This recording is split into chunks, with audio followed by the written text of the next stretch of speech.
What up, y'all? It's the Jeff Wilson here at the Texas Fish Room, and I want to try a little something different this year. I'm not normally one with a green thumb, but let's try something out. So I actually have a few more of these 55-gallon plastic drums.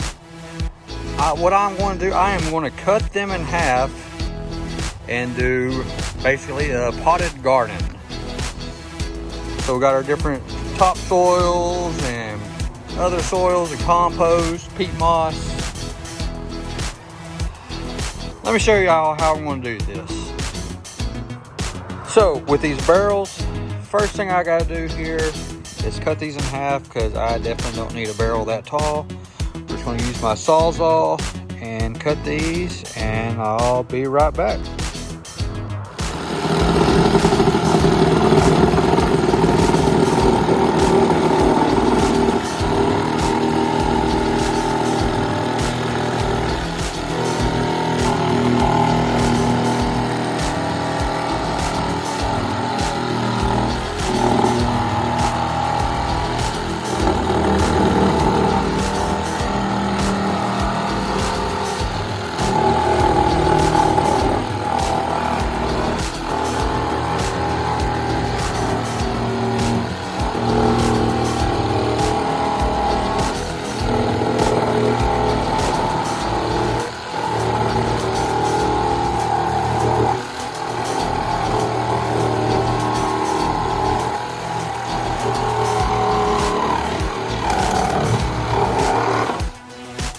So now we got our barrels cut in half, with the exception of these ones because they're already got holes in there. They're busted.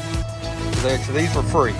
So I need to drill some drainage holes in the bottom of these three, and that way it doesn't sit there and hold water, especially since it's coming up on the rainy season here.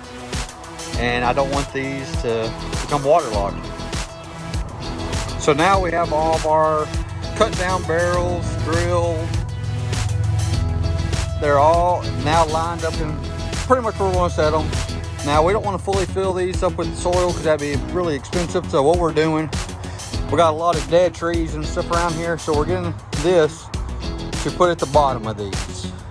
After we get plenty of this in here, we're going to put some, just your basic soil in there, maybe some dirt from the yard to fill this up before we put the actual planting soil on there. So as you see, we're just putting a little bit of just rotten wood we have off in the yard, and we're putting a little bit of topsoil off in here before we put our good planting soil. Makes it a lot cheaper and goes a lot farther. Now, is this the correct way to do this? I don't know. I've never done this before, so we'll see how it turns out. So we have our first two pots filled with soil. This combination we used about half a bag of that, or 3/4 of a bag, a quarter bag of the compost, and not very much peat moss, but once we get it planted, we will be putting peat moss over the top to fill it the rest of the way up. Well, as you see, we're off to a little start here. We got some squash in this one. We got some romaine lettuce. And we got some kale.